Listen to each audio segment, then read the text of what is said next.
আসসালামু আলাইকুম এভরিওয়ান। ভার্সিটির সিনিয়র ম্যাম গল্পের চতুর্থ পার্ট। তো চলো বেশি কথা না কইয়া গল্প শুরু করা যাক। মিমি কিছু বলতে যাবে ঠিক সেই সময়ে বাবা আমাকে কল দিয়ে বলল কামাল সাহেব নাকি বাবাকে জেলের ভিতরে ঢুকিয়ে আটকে রাখছে। এটা শুনে তো আমার পুরো মাথা হেট হয়ে গেল। আমি বিছানার নিচ থেকে পিস্তল হাতে নিয়ে বললাম, আজকে তোরে আমি খাইছি।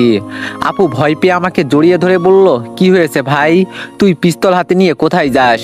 আমি বললাম, ওই শালার এত বড় সাহস আমার বাবাকে জেলের ভিতরে ঢুকিয়ে রাখছে। আপু আমার হাত থেকে পিস্তল কেড়ে নিয়ে বলল, মাথা ঠান্ডা করে এখানে বস, আমি বিষয়টা দেখছি। মিমি সাবধান, ওকে ঘর থেকে বের হতে দিবে না। আমি আর তোমার ভাই এই বিষয়টা দেখছি। আপু যেতেই মিমি দরজা লাগিয়ে বলল, এত রেগে যান কেন বলেন তো? আমি বললাম, মিমি আমাকে যেতে দাও বলছি। আপু একা কিছুই পারবে না। মিমি আমাকে শক্ত করে জড়িয়ে ধরে বলল, আপনি এখন যেতে চান তাই তো? ঠিক আছে, তাহলে আমাকে আগে মারেন, এরপর যাবেন। আমি বললাম, মিমি তুমি বিষয়টা বুঝতেছো না। মিমি আমাকে বিছানার উপর ফেলে দিয়ে আমার বুকের উপর শুয়ে বলল, আমি সবকিছু বুঝি, মাথা গরম করলে কিছুই হয় না। এখন আপু গিয়েছে, কিছু হবে না, আপনার এত চিন্তা করতে হবে না। আমি মিমিকে এবার বুকের সাথে মিশিয়ে ধরে বললাম, আমাকে এভাবে যে জড়িয়ে ধরেছো, যদি আমি কোনো অঘটন ঘটিয়ে দিই? মিমি বলল, হলে সমস্যা কি, কয়েকদিন পর তো আমাদের বিয়ে, আর আপনার উপর আমার পুরোপুরি বিশ্বাস আছে, আমি জানি আপনি আমার সাথে। আমি বললাম, হয়েছে বাবা, আর কিছু বলতে হবে না। মিমি শোনো। মিমি মাথা উঁচু করে দুই হাত দিয়ে আমার গাল ধরে বলল, গো বলেন সাহেব। আমি বললাম, এক সময় আমি ধরে নিয়েছিলাম তোমাকে বিয়ে করব না, কিন্তু যখন শুনলাম বাবা মা তোমাকে পছন্দ করেছে, তখন চিন্তা করলাম। মিমি আমার বাকি কথা শোনার আগেই আমার উপর থেকে উঠে বলল, আমি কি জোর করছি যে আপনি আমাকে বিয়ে করেন?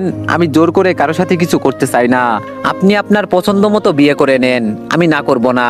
আমি মিমিকে পেছন থেকে জড়িয়ে ধরে বললাম, হয়েছে ম্যাডাম, আর রাগ করতে হবে না, তবে আপনি আমাকে একটু যত্ন সহকারে ভালোবাসবেন, তাহলেই হবে। এই নেন ফোন, আপুকে কল দিয়ে দেখো কি বলে। আমার কথা মতো মিমি কল দিতেই আপু বলল, সবকিছু সমাধান হয়ে গেছে, আমি বাবাকে নিয়ে বাসায় আসছি। মিমি আমার হাতে ফোনটা দিয়ে বলল, দেখলেন তো ভাবি কি সুন্দর বিষয়টা সমাধান করে দিল। আপনি তো শুধু পারেন ঝগড়া করতে। আমার কাছে কামাল সাহেবের নম্বর আগে থেকেই ছিল। আমি ওনার নম্বরে কল দিতেই কামাল সাহেব ফোন রিসিভ করে বলল, আমি থানা থেকে বলছি, বলেন আপনার কি উপকার করতে পারি? আমি বললাম, হাত পা কেটে বস্তার ভিতরে ঢুকিয়ে রাখবো, কেউ বলতেও পারবে না তোর শত্রুতা আমার সাথে। এর মাঝে আমার বাবাকে টেনে নিয়ে আসলি কেন? ওপাশ থেকে কামাল সাহেব বলল, ও তুই, ভাগ্য বলো যে তোরে সেই দিন ম্যাডাম বাঁচিয়ে নিয়েছে। আমার সাথে শত্রুতা করে খুব বড় ভুল করে ফেললি, এর হিসাব কিন্তু আমি হাতে নাতে বুঝিয়ে দিব, বুঝিস কিন্তু। মিমি ফোনটা টান দিয়ে নিয়ে কল কেটে দিল, আর আমার উপর রাগি চেহারায় তাকিয়ে বলল, এই আপনি কবে ভালো হবেন বলেন তো? পারেন তো শুধু গাধার মতো ঝগড়া করতে। বিয়ের পর যদি এইসব কিছু করেন না, তাহলে আপনাকে ছেড়ে আমি অনেক দূরে চলে যাব, এই বলে দিলাম। ভাবছিলাম আপনি হয়তো ভালো হয়ে যাবেন, কিন্তু না, ভালো হবেন না, থাকেন আপনি আপনার মতো। যাক বাবা, মিমিও রেগে চলে গেল। আমি এবার বিছানায় শুয়ে এক ঘুম দিলাম। ঘুম থেকে উঠে বের হয়ে দেখি সবাই একসাথে মিলে আড্ডা দিচ্ছে। আমাকে দেখে আম্মু বলল, বাবা মিমি নাকি আজকে চলে যাবে, যা ওকে একটু এগিয়ে দিয়ে আয়। মিমি আমার উপর রাগ দেখিয়ে বলল, আমাকে এগিয়ে দিয়ে আসতে হবে না, আমি একাই যেতে পারবো। ভাবি তাহলে আমি গেলাম। মিমি বাসা থেকে বের হতেই আপু আমাকে ধমক দিয়ে বলল, এভাবে হাবলা হয়ে দাঁড়িয়ে না থেকে মিমিকে এগিয়ে দিয়ে আয়, যা, মেয়েটা একা একা যেতে পারবে না। আপুর কথা শুনে বাসা থেকে বের হতেই দেখি মিমি রিক্সার জন্য রাস্তার পাশে দাঁড়িয়ে আছে। আমি গিয়ে ওর পাশে দাঁড়িয়ে বললাম, সরি। মিমি কোনো কথা না বলেই দাঁড়িয়ে আছে। আমি আবার বললাম, সরি ম্যাডাম, আমার ভুল হয়ে গেছে, আমাকে মাফ করে দেন প্লিজ। মিমি রিক্সায় উঠে গেল আমাকে একা রেখে। আমি তাড়াতাড়ি মিমির পাশে বসে ওকে এক হাত দিয়ে জড়িয়ে ধরে বললাম, যাও, তোমাকে আমি কথা দিলাম আজকের পর থেকে আর কখনো ঝগড়া করব না। মিমি এবার কান্না করে আমার বুকে মুখ লুকিয়ে বলল, আপনার কিছু হলে বুঝি আমি থাকতে পারবো? আপনি বোঝেন না কেন আপনাকে আমি কতটা ভালোবাসি। আমি বললাম, একদম কান্না করবে না, আমি বললাম তো আজকের পর থেকে আমি কারোর সাথে কোনো ঝগড়া করব না। মিমি বলে চোখের পানি মুছে বলল, আপনাকে ছেড়ে দিতে ইচ্ছে করছে না, কিন্তু কি আর করব, যেতে তো হবেই, না গেলে আবার আপনাকে স্বামী হিসাবে পাবো না। আসছিলাম ভাবির বাসায় বেড়াতে, বুঝি নাই এই অল্প সময়ে ভাবির ছোট ভাই আমার মন কেড়ে নিবে। Love you so much. আমি বললাম, তা রুই মাছ নাকি বোয়াল মাছ? মিমি বলল, এই দিব কিন্তু একটা, মজা করবেন না। মিমি ওর ব্যাগ থেকে কিছু টাকা দিয়ে আমার পকেটে গুজে দিয়ে বলল, সিগারেট খাওয়া কমিয়ে দিবেন, আমাকে কিন্তু নিয়মিত কল দিবেন, না হলে আপনার অবস্থা খারাপ করে দিব। আমি বললাম, এই পাগল হয়েছো, আমি টাকা দিয়ে কি করব? মিমি বলল, কিছু করতে হবে না, আমার হবু হাজবেন্ডকে আমি টাকা দিয়েছি, তাতে আপনার কি? আমি বললাম, আচ্ছা বাবা সরি, আমার ভুল হয়ে গেছে। বাস স্টপে আসতেই মিমি রিক্সা থেকে নেমে আমাকে জড়িয়ে ধরে বলল, নিজের খেয়াল রাখবেন, আমি আসার আগ পর্যন্ত প্লিজ কারোর সাথে কোনো ঝামেলা করবেন না, নিজের খেয়াল রাখবেন আর ঠিকঠাক মতো খাবার খাবেন। আমি মিমিকে ছাড়িয়ে ওর কপালে একটা চুমু দিয়ে বললাম, তোমার প্রতিটা কথা আমি অক্ষরে অক্ষরে পালন করব, এখন তাহলে যান। মিমি বলল, আমার আরো কিছু চাই। আমি বললাম, যত যা লাগবে বিয়ের পর দিব, এখন যাও। মিমিকে বাসে তুলে দিয়ে বাসার দিকে আসবো, তখন পাশ থেকে রাসেল ওর বন্ধুদের সাথে বলছে, ইস বেচারা নতুন নতুন বিয়ে করবে, তবে বিয়ে করে আর কি লাভ, বিয়ের আগেই তো ওর সাথে আমরা সবকিছু করে নিব, বেচারা অসহায় বয়ফ্রেন্ড। আমি রাসেলের কথা শুনে চুপচাপ আমার মতো আমি চলে যেতে লাগলাম। আমি মিমিকে কথা দিয়েছি, কয়েকদিন আমি কারোর সাথে কোনো ঝামেলা করব না। হেঁটে হেঁটে বাসায় চলে গেলাম, ভাবলাম বিয়ের পর একেবারে কলেজে যাব, এই জন্য আর কলেজে আমার যাওয়া হয় নাই। বন্ধুদের সাথে যোগাযোগ করা আমি বন্ধ করে দিয়েছি, ওরা সব কয়টা স্বার্থপর, ওরা শুধু ওদের চিন্তাই করে। এই কয়েকদিন মিমির সাথে আমার সম্পর্ক আরো গভীর হয়েছে, প্রতিদিন ওর সাথে মিনিমাম 7-8 ঘন্টা কথা বলতে হতো। আমি বকা দিতেই ও শুধু কান্না করতো। দেখতে দেখতে বিয়ের সেই কাঙ্ক্ষিত দিন ঘনিয়ে আসলো। আজকে সারা রাত মিমি আমার সাথে কথা বলছিল, একটুও আমাকে ঘুমাতে দেয় নাই। ওকে কত করে বললাম, সকালে আমাদের বিয়ে, একটু ঘুমাতে দাও আমাকে, কিন্তু ও আমার কথা শোনেই নাই। সকালে ঘুমের ঠেলায় পড়ে যাচ্ছি, আপু এসে বলে গেল গোসল করে কাপড় পরে রেডি হতে। মেহমান মোটামুটি সবাই চলে আসছে, বিছানা থেকে উঠে বসলাম। মাত্র ঠিক সেই সময়ে অচেনা নম্বর থেকে কল এলো। আমি ফোন রিসিভ করে ঘুম ঘুম কণ্ঠে বললাম, হ্যালো, কে বলছেন? ওপাশ থেকে ঝাঁঝালো রাগী কণ্ঠে হুঙ্কার দিয়ে বলল, আধা ঘন্টার ভিতরে রেডি হয়ে কলেজের সামনে থাকবে, না হলে জীবনের মতো পড়াশোনায় লালবাতি বসিয়ে দিব। সকাল সকাল রিয়া ম্যাডামের এমন কণ্ঠ শুনে আমার ঘুম উড়ে গেল। ও শিট, রিয়া ম্যাডাম তো বলেছিল আজকে নাকি কলেজ থেকে কোথাও ঘুরতে যাবে, কিন্তু আজ আমার বিয়ে, এখন কি করি? রিয়া ম্যাডাম আবার বলল, নিজের লাইফ নষ্ট করতে চাও নাকি আমাদের সাথে যাবে? আমি এবার মায়াবী কণ্ঠে বললাম, ম্যাডাম আমি বড় একটা বিপদে ফেসে গেছি, আমার জীবন মরণের প্রশ্ন, আমি না আসলে কি হবে না? প্লিজ আমাকে ছাড়া। রিয়া ম্যাডাম বলল, এই মুহূর্তে যদি আমার কথা না শোনো তাহলে পড়াশোনা তো জন্মের মতো শেষ হয়ে যাবে, সাথে তোমার জন্য আইনগত ব্যবস্থা নেওয়া হবে। আমি রিয়া, মুখে একবার যা বলি তাই করি, তোমার কাছে সময় এখন আধা ঘন্টা, 1 সেকেন্ড লেট হলে আমি আমার পদক্ষেপ নেওয়া শুরু করব। রিয়া ম্যাডাম কল কেটে দিতেই আমি ধবাস করে ফুলের উপর বসে গেলাম। এখন আমি কি করব? পড়াশোনা না করলে জীবন অচল, মাত্র লাইফটা শুরু করতে যাচ্ছি। তাড়াতাড়ি আপুকে আর আম্মুকে ডেকে ভিতরে আনলাম। আম্মু আমার মুখ দেখে বলল, কিরে কি হয়েছে? দেখে মনে হচ্ছে খুব বেশি চিন্তিত তুই। আমি বললাম, আম্মু এখন আমার পিকনিকে যেতে হবে, বিয়েটা রাতে করলে হবে না আম্মু। আপু বলল, সকাল সকালে এইসব বলার জন্য এখানে ডেকে নিয়ে আসলি? আমি বললাম, সিরিয়াসলি আপু, বিশ্বাস কর আমার কথা। আপু ধমক দিয়ে বলল, কি বলিস এইসব তুই? মাথা খারাপ হয়ে গেছে? আজকে তোর বিয়ে আর তুই বলিস এখন পিকনিকে যাবি, এটা আবার কেমন কথা? আমি আপুকে রিয়া ম্যাডামের বলা সম্পূর্ণ কথাগুলো খুলে বললাম। সব শুনে আম্মু বলল, এত ক্ষমতাশালী হয়ে গেল তোর প্রিন্সিপাল ম্যাম, দাঁড়া আমি বিষয়টা দেখছি। আমি বললাম, আম্মু ওনার সাথে আমি কোনো ঝামেলা করতে চাই না, বলে যেও না, এই প্রিন্সিপাল ম্যাম কিন্তু তোমার ছেলের জীবন বাঁচিয়েছে। ম্যাডাম না থাকলে আজকে আমাকে এখানে দেখতে না। হতে পারে উনি দাজ্জাল মহিলা বা অহংকারী বা রাগী, কিন্তু তাও আমার ম্যাডাম। বিয়ে আমি রাতেই করতে পারবো, এইটুকু সমস্যার জন্য আমি আমার লাইফ ধ্বংস করতে পারবো না। পিকনিক থেকে ফিরে এসে আমি মিমিকে বিয়ে করব, এটাই একমাত্র রাস্তা। আপু বলল, কিন্তু ভাই আমার। আমি বললাম, সবাইকে যেভাবে বোঝানোর দরকার সেভাবেই বুঝাম, আর 15 মিনিট সময় আছে আমার কাছে। আমি শার্ট প্যান্ট পরে তাড়াতাড়ি রেডি হতে লাগলাম। আম্মু শুধু বলছে, কি হচ্ছে এইসব আমি কিছুই বুঝতে পারছি না, তোর মন যা চাই তাই করবি নাকি? আমি জানলার কাছে গিয়ে বসলাম। বাসা থেকে বের হয়ে গেলে সবাই ভাববে আমি হয়তো পালিয়ে চলে যাচ্ছি, এখন জানলা দিয়ে গেলাম। আর হ্যাঁ আপু, মিমিকে বলবি আমার জন্য অপেক্ষা করতে, আমি ফিরে এসে ওকে বিয়ে করব।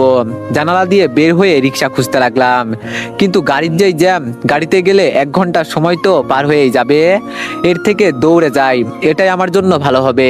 শেষে কোনো উপায় না পেয়ে দৌড়াতে শুরু করলাম। 1 মিনিট আগে চলে গেলাম কলেজের গেটের সামনে। গিয়ে দেখি রিয়া ম্যাডাম আমার জন্য এতক্ষণ অপেক্ষা করছিল। আমাকে আসতে দেখে উনি বলল, সবাই এখন গিয়ে বাসের ভিতরে বসো, অল্প কিছুক্ষণের মধ্যেই আমরা রওনা দিব। আমি নিচে বসে হাঁপাতে লাগলাম। আসলেই আমি রিয়া ম্যাডামকে যতটা ভালো ভাবছিলাম তার থেকেও তিনি ততটা রাগী আর বদমেজাজি। রুদ্র সবার সাথে বাসের দরজার সামনে চলে গেল। আমি ওকে ডাক দিলাম, রুদ্র শোন একটু। রুদ্র আমার ডাক শুনে আমার দিকে ফিরেও পর্যন্ত তাকিয়ে দেখে নাই, ওর মতোই বাসে উঠে গেল। না, এভাবে বসে থাকলে চলবে না। আমিও গিয়ে বাসের ভিতরে বসি। বাসের ভিতরে গিয়ে দেখি সবাই সবার সিট নিয়ে বসেছে, শুধু একটা সিট ফাঁকা আছে, আর সেটা হলো রিয়া ম্যাডামের পাশে। আমি ভয়ে ভয়ে সিটের সামনে গেলাম, কিন্তু ম্যামের রাগ দেখে আর বসলাম না। চুপচাপ দাঁড়িয়ে আছি। বাসটার আপন গতিতে চলছে। পকেট থেকে ফোনটা বের করলাম, মিমিকে একটু কল দিয়ে দেখি ওর কি অবস্থা। রিয়া ম্যাডাম আমাকে বসতে বলে জানালার বাইরে তাকিয়ে আছে। আমি ভয়ে ভয়ে ওনার পাশে বসলাম। ফোনের ওপাশ থেকে মিমির কান্না মিশ্রিত কণ্ঠ শুনে আমি তাড়াতাড়ি ফোন কানে নিয়ে বললাম, এই তোমার কি হয়েছে, এভাবে কান্না করছো কেন? মিমি বলল, আপনি আমার সাথে আর কথা বলবেন না, আজকে আমাদের বিয়ে, আর আপনি পিকনিক করতে চলে গেলেন, নাকি আপনি আমাকে বিয়ে করতে চান না? যদি অপমান করার ইচ্ছা থাকে তো সোজা বলে দিলেই তো পারেন। এত এত মেহমান আসছে বাসায়, এখন আমার বাবা ওদের কি বলবে? আমি বললাম, মিমি আমি তোমাকে কথা দিয়েছি বিয়ে করব। আমি বিপদে পড়ে শুধু পিকনিকে যাচ্ছি, বিকালে নইলে রাত্রে ফিরে আসব, এসেই তোমাকে বিয়ে করব। কসম করে বলছি আমি। কেউ আমাকে না বুঝলে তুমি তো বোঝো, একটু অপেক্ষা করো। মিমি বলল, মনে থাকে জানো, যান আজকের মতো মাফ করে দিলাম, যে করে হলেই হোক তাড়াতাড়ি ফিরে আসবেন প্লিজ। আমি বললাম, ওকে আমার লক্ষ্মী বউ। পাশ থেকে রিয়া ম্যাডাম বলল, এইসব করার জন্য এখানে আসছো? পার্সোনাল কথা বলতে হলে বাসায় গিয়ে বলবে, এখানে না। আমি সরি বলে ফোন কেটে দিলাম। ফোনের স্ক্রিনের উপর একটা মেসেজের দিকে আমার নজর গেল। সেখানে লেখা আছে, রিয়া ম্যাডাম বহুরূপী, ওনাকে হয়তো তুই চিনলি না, বিয়ের আসর থেকে এসে খুব বড় ভুল করলি, হয়তো আর ফিরে যেতে পারবি না, তবে বন্ধু হিসাবে তোরে খুব মিস করবো রে, ভালো থাকিস বন্ধু। মেসেজটা পড়ে আমার মনে কেন জানি সন্দেহ হতে লাগলো। এর মাঝে মিমি মেসেজ করে বলল, আমার মন বলছে আপনার সাথে আজকে খারাপ কিছু হবে, প্লিজ আপনি ফিরে আসেন। আমি মেসেজগুলো দেখে চিন্তিত হয়ে গেলাম। হঠাৎ করে বাস থেমে গেল। রিয়া ম্যাডাম সবাইকে নামতে বলে বলল, সবাই এখন তাড়াতাড়ি যেন নৌকায় উঠে পড়ি।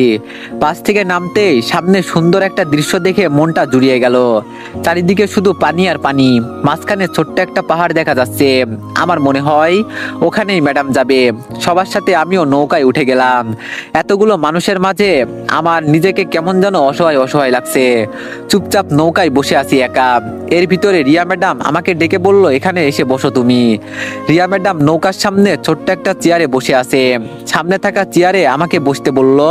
তবে আশ্চর্যের বিষয় এটা যে আমাকে রিয়া ম্যাডাম ডাক দিতেই সবাই নৌকার ভিতরে গিয়ে দরজা লাগিয়ে দিল। এইসব দেখে আমার মাথায় কিছুই ঢুকছে না। আমি চুপচাপ গিয়ে রিয়া ম্যাডামের সামনে দাঁড়ালাম। রিয়া ম্যাডাম আমাকে নিচে বসতে বলল। আমার ভিতরে এখন কেমন যেন একটা ভয় জন্ম নিয়েছে। এই সমুদ্রের মাঝে যদি আমি পড়ি তাহলে হয়তো আমাকে আর খুঁজেই পাওয়া যাবে না। রিয়া ম্যাডামের কথা মতো আমি নিচে থাকা চেয়ারে বসলাম। যদি আমার শরীরের ঝাঁকুনির কারণে চেয়ারটা 1 ইঞ্চি পরিমাণ নড়ে তাহলে সরাসরি আমি পানিতে। আমি নিচে বসতে রিয়া ম্যাডাম বলল, তার শরীর ঠিক আছে তো এখন? আমি বললাম, কেন ম্যাডাম, আমি যদি সুস্থ হই তাহলে আমাকে কি আবার মারবেন নাকি? রিয়া ম্যাডাম মুচকি হাসি দিয়ে বলল, মারলেই বা তুমি কি করতে পারবে? আমি বললাম, ম্যাডাম ঠিকই তো বলছেন, আপনি মারলেই বা আমি কি করতে পারবো? কথায় কথায় তো বলতে পারেন পড়াশোনায় লালবাতি জ্বালিয়ে দিব। আপনি জানেন আজকে আমার বিয়ে ছিল, আমার হবু বউ। রিয়া ম্যাডাম বলল, তোমার এইসব কথা শুনতে আমি এখানে আসি নাই। তোমার বিয়ে নাকি এটা তোমার ব্যক্তিগত ব্যাপার, তবে মনে হয় না যে তুমি এই বিয়েটা করতে পারবে। আমি বললাম, ছাড়েন ম্যাম, তবে আপনি যে বহুরূপী এটা আমি খুব ভালো করেই জেনে গেছি, নইলে আমারও পাওয়ার কম ছিল না। শুধু আমাকে বাঁচিয়েছেন বলে কিছু বলছি না, একদম নিস্তব্ধ নিশ্চুপ হয়ে আছি। ম্যাডাম বলে একটু সম্মান করি। রিয়া ম্যাডাম বলল, নইলে আমার সাথে শারীরিক সম্পর্ক করতি নাকি? আমি বললাম, সিসি এইসব কি বলছেন ম্যাডাম, আপনি আমার সিনিয়র, আবার আমাদের কলেজের প্রিন্সিপাল ম্যাডাম। রিয়া ম্যাডাম বলল, ম্যাডাম না হলে কি? আমি বললাম, আপনাকে। রিয়া ম্যাডাম বলল, কি ধর্ষণ করতি? আমি বললাম, প্লিজ ম্যাডাম। রিয়া ম্যাডাম বলল, আমি রাজি হয়ে যাব। আমি বললাম, আমার। রিয়া ম্যাডাম বলল, কি তোর কথা শুনে তোরে একটা সুযোগ দিব? আমি বললাম, ম্যাডাম আপনি। রিয়া ম্যাডাম বলল, শরীর থেকে কাপড় খুলে ফেলবো? আমি বললাম, ম্যাডাম আপনি পাগল হয়েছেন? রিয়া ম্যাডাম বলল, আমি পাগলাবো না করে তোর কথায় রাজি হয়ে যাব, তাই তো? আমি বললাম, আপনার কি হয়েছে? রিয়া ম্যাডাম বলল, আমার কি হয়েছে যে আমি তোর কথায় রাজি হচ্ছি না, তাই তো? আমি বললাম, প্লিজ আপনার পায়ে পড়ি। আমি বললাম, আমার পুরো কথা তো শুনবেন ম্যাডাম। রিয়া ম্যাডাম ঠাস ঠাস করে আমার গালে চড় দিয়ে বলল, আমাকে কি বেশ্যাপাড়ার মেয়ে মনে হয় রে? আমার সাথে প্রেমের অভিনয় করে আমাকে রুমে নিয়ে গিয়ে শরীর থেকে কাপড় খুলবি, আবার নিজেও আমার সাথে মাস্তি করে তোর বন্ধুদের সামিল করবি? এত সস্তা রে আমি? দেশের বাইরে থেকে পড়াশোনা করে এসে তোর মতো বাচ্চা একটা ছেলের সাথে এইসব করব? আমাকে তোর কি মনে হয় আমি ম্যাডামের রাগী চেহারা আর আমার সাথে তুই তুকারি করে কথা বলাই অনেক বেশি ভয় পেয়ে গেলাম। তবে উনি যে কি বললেন এখন আমার মাথায় কিছুই ঢুকলো না। আসলে উনি আমাকে কি বোঝাতে চাইছেন? আমি ভয়ে ভয়ে বললাম, ম্যাডাম আমি কি কোনো অপরাধ করছি? আমার কথা শুনে রিয়া ম্যাডাম হতাশ হয়ে গেল। নৌকার নিচ থেকে হাতে করে একটু পানি নিয়ে মুখে দিল। ভদ্র দৃষ্টিতে আমার দিকে তাকিয়ে বলল, আমার জায়গায় অন্য কেউ থাকলে তোরে খুন করে ফেলতো, তবে আমার ধৈর্য এখন শেষ হয়ে গেছে। আমি বললাম, আমি কি করেছি এটা তো বলবেন। রিয়া ম্যাডাম বলল, সত্যি তুই কিছু জানিস না? আমি বললাম, জানলে কি না জানার ভান করতাম? থাক আর বলতে হবে না। এই কথা আমার বন্ধুরা বলেছে, তো ওরা আমাকে বলেছিল আমি যেন 1 লাখ টাকার বিনিময়ে আপনার সাথে প্রেমের অভিনয় করি, এইটুকুই। আমি রাজি হয়েছিলাম, কিন্তু যখন আপনি আমাকে বাঁচালেন তখন আমি ওদের সাথে সাথে না করে দিয়েছি। রিয়া ম্যাডাম বলল, আমার সামনে বসে এখনো তুই মিথ্যা কথাই বললি? আমি বললাম, এখানে আবার মিথ্যা কি, যা সত্যি তাই বললাম। রিয়া ম্যাডাম এবার রুদ্রকে ডাক দিল। রুদ্র দরজা খুলে বাইরে এসে বলল, জি ম্যাডাম। রিয়া ম্যাডাম বলল, ওর পরিকল্পনাগুলো একটু বলতো, নিজের কানে শুনতে চাই ও। মরার আগে এই আবদারটা একটু পূরণ করতে দে। রুদ্র আমার দিকে তাকিয়ে বলল, তুই তো আমাদের বলেছিলি ম্যাডাম আমাকে সবার সামনে অপমান করেছে, এজন্য ওনাকে পটিয়ে ভুলিয়ে ভালিয়ে রুমে নিয়ে যাব, আর সবকিছু ভিডিও করে এই ভিডিওটা নিজের কাছে রেখে ম্যামকে ব্ল্যাকমেল করব। তুই তো আমাদেরকেও বলেছিলি তোরা থাক আমাদের সাথে, যাতে রিয়া ম্যাডামকে ব্যবহার করতে পারবি। আমরা তোর কথায় রাজি হই নাই বলে তুই এখন আমাদের সাথে কথা বলিস না। তুই তো এমন ছিলি না বন্ধু, এতটা নষ্ট হয়ে গেলি কিভাবে তুই? রুদ্রের কথা শুনে আমার মুখের ভাষা অটোমেটিকলি বন্ধ হয়ে গেল। মুখ দিয়ে আমার আর কোনো কথাই বেরোচ্ছে না। এবার আমি খুব ভালো করে ওদের পুরো সাজানো নাটক বুঝতে পারলাম। আমি ওদের কথায় রাজি হই নাই বলে ওরা রিয়া ম্যাডামের সাথে উল্টাপাল্টা কথা বলে আমাকে ফাঁসিয়ে দিয়েছে। রিয়া ম্যাডাম চোখ লাল করে বলল, জীবনে কোনোদিন একটা ছেলে পর্যন্ত আমার দিকে চোখ তুলে তাকিয়ে কথা বলার সাহস পর্যন্ত পাই নাই, আর তুই সেই দিনের একটা পিচ্চি ছেলে হয়ে আমাকে বলিস আমি তোর সাথে রুমে যাব? তোর মতো শয়তান ছেলে বেঁচে থাকলে কত কত মেয়ের জীবন নষ্ট হবে, এর কোনো হিসাব নেই। মৃত্যুর জন্য প্রস্তুত হ। আমি এবার তোত্তাতে তোত্তাতে বললাম, কি বলেন ম্যাডাম? রিয়া ম্যাডাম আস্তে করে বলল, তোরে মারার জন্য এখানে নিয়ে আসলাম, ভালো হবে না বল? একদিকে তোর হবু বউ অপেক্ষা করছে, আহা আফসোস হয় তোর লাজ যাবে বাড়িতে। রিয়া ম্যাডাম চুলগুলো বেঁধে হাতে একটা দড়ি নিয়ে বলল, আমাকে দেখে তোর সাদাসিধা মেয়ে মনে হয়, কোথাও কোথাও মানুষ আমাকে দেখেই ভয় পায়, এখন তুই চাইলেও আমাকে ভিলেন বলতে পারিস। ভিতর থেকে আমার সবগুলো বন্ধু বের হয়ে আমার হাত পায়ে এমন ভাবে ধরলো আমি যেন আর নড়তে পারছি না। রিয়া ম্যাডাম দড়ি হাতে নিয়ে আমার দিকে তাকিয়ে বলল, মরার আগে যদি তোর কোনো শেষ ইচ্ছা থাকে বলতে পারিস। আমি এবার হাসতে হাসতে বললাম, মারার ভয় আমাকে দেখান। ওই কি যেন একটা কথাই আছে না, তাকে আল্লাহ মারে কে। আমি কোনো সময় মৃত্যুকে ভয় পাই না, তবে শুধু এটুকু বলবো যে আমি বেঁচে গেলে সবাইকে কাঁচা জ্যান্ত মরিচ মিশিয়ে চিবিয়ে চিবিয়ে খাবো। রুদ্র তোরে খুব বিশ্বাস করতাম, আর তুই? রুদ্র কিছু না বলে মাথা নিচু করে দিল। রিয়া ম্যাডাম আমার গলায় দড়ি রেখে বলল, বাঁচার জন্য ইচ্ছা হয় না? আমি বললাম, মরার ভয় আমাকে দেখাবেন না, মৃত্যুর হাত থেকে বেঁচে ফিরে আসলাম, সেখানে আপনি আবার আমাকে কি মারবেন? যেই মিথ্যা অপবাদে আমার সাথে এমন করলেন, বেঁচে থাকলে সবকিছু সত্যি করে দিব। রিয়া ম্যাডাম রাগে চোখ লাল করে আমার গলায় দড়ি চেপে ধরলো। সবাই আমার চারিদিকে ঘিরে ধরেছে, এজন্য আমি আমার হাত পা কোনো কিছুই নাড়াতে পারছি না। আমি এখন আমার সামনে মৃত্যুকে স্পষ্ট দেখতে পারছি। মৃত্যু এখন যেন আমাকে স্বাগতম জানাচ্ছে। ধীরে ধীরে আমার চোখ বন্ধ হয়ে যেতে লাগলো। আমি আর শ্বাস নিতে পারছি না, মনে হচ্ছে কিছুক্ষণের ভিতরে আমি মারা যাব। ঠিক তখনই মিমির নিষ্পাপ মুখটা আমার চোখের সামনে ভেসে উঠলো। ওকে কথা দিয়েছি যে আমি ওকে বিয়ে করব। নিজের জন্য হলে হয়তো আমি মরে যেতাম, আফসোস থাকতো না আমার, কিন্তু এখন আমাকে মিমির জন্য হলেও বাঁচতে হবে। চেয়ারে বসার আগে দেখেছিলাম যদি 1 ইঞ্চি চেয়ারটা নড়ে যায় তাহলে আমি সরাসরি পানিতে। রিয়া ম্যাডাম এমনভাবে আমার গলায় দড়ি চেপে ধরেছে, আমি আর শ্বাস নিতে পারছি না। শেষবারের মতো শরীরে যতটা শক্তি ছিল সবটা দিয়ে পিছনে একটা ধাক্কা দিলাম, যার ফলে আমি সবাইকে নিয়ে একসাথে পানিতে পড়লাম। পানিতে পড়তে গলা থেকে দড়ি সরে গেল। এখন জানো আমি আবার নতুন করে জীবন ফিরে পেলাম। রিয়া ম্যাডামকে সবাই উপরে টেনে তুললো। তখন যদি ওরা আমাকে দেখতে পায় তাহলে আমাকে ওরা বাঁচতে দিবে না। বলতে না বলতে রিয়া ম্যাডাম উপরে উঠে পানিতে আমাকে উদ্দেশ্য করে গুলি ছুটতে লাগলো। আমি ডুব দিয়ে নিজেকে বাঁচাতে চেষ্টা করছি, কিন্তু একটা গুলি এসে আমার ডান হাতে লাগলো। আমার হাতে গুলি লেগেছে দেখে রিয়া ম্যাডাম জোরে চিৎকার দিয়ে বলল, এখন পালিয়ে যাবি কোথায় চান্দু? ভাবছিলাম তোরে সুন্দর একটা মৃত্যু দিব, কিন্তু তুই তা হতে দিলি না। এখন কুত্তার মতো মারবো তোরে। আমি দূরে থাকা একটা নৌকা দেখে পানি থেকেই ডাক দিলাম, বললাম, চাচা আমাকে একটু সাহায্য করেন প্লিজ। নৌকায় বসে থাকা মুরব্বী লোকটা আমার কথা শুনে আমার দিকে তাকিয়ে দেখতে লাগলো কি হচ্ছে এখানে। রিয়া ম্যাডাম ধরা পড়ে যাবে এই ভয়ে উনি নৌকা ঘুরিয়ে চলে যেতে লাগলো। নৌকা থেকে পাভেল বলছে, ম্যাডাম ওকে মেরে ফেলেন প্লিজ, আপনি জানেন না ও বেঁচে গেলে কি করতে পারে আমাদের। জেলের নৌকা আমার আরো কাছাকাছি আসতেই আমি আর সাঁতার কাটতে পারছি না, হাত থেকে প্রচুর পরিমাণে রক্ত বের হচ্ছে। ধীরে ধীরে আমি ডুবে যাচ্ছি। মুরব্বী চাচা নৌকা নিয়ে এসে আমাকে নৌকাতে টেনে তুলে বলল, ওরা কি তোমাকে মারতে এখানে নিয়ে আসছিল? আমি বলতেই মুরব্বী চাচা বলল, চিন্তা করো না, তোমার কিছু হবে না, আমি এখানেই তোমাকে আমার বাসায় নিয়ে যাচ্ছি। আমার মেয়ে হাসপাতালের নার্স। পানি থেকে পাড়ের কাছাকাছি আসতেই আমি আমার মানিব্যাগ চাচার হাতে দিয়ে বললাম, এখানে যা টাকা আছে সবগুলো আপনি নিয়ে যান, আমাকে শুধু একটু হাসপাতালে নিয়ে যান, আরেকটা কল করতে দেন আমাকে। মুরব্বী চাচা বলল, বাবা তুমি এখন আমার বাসায় চলো। আমি বললাম, না চাচা এখন বাসায় যাব না, আপনি আমাকে এখানে যে কাছাকাছি হাসপাতাল আছে সেখানে নিয়ে যান, ওরা এসে আমাকে দেখলে সত্যি সত্যি গুলি করে মেরে ফেলবে। আমার কথা মতো চাচা আমাকে হাসপাতালে নিয়ে গেল। আমি চাচার ফোনটা নিয়ে মিমিকে একটা কল দিলাম। বাসায় কল দিলে এখন সবাই আমার জন্য চিন্তা করবে। মিমিকে কল দিতেই মিমি ফোন রিসিভ করে বলল, এই আপনি কোন জায়গা পর্যন্ত আসছেন? আমি বললাম, মিমি শোনো।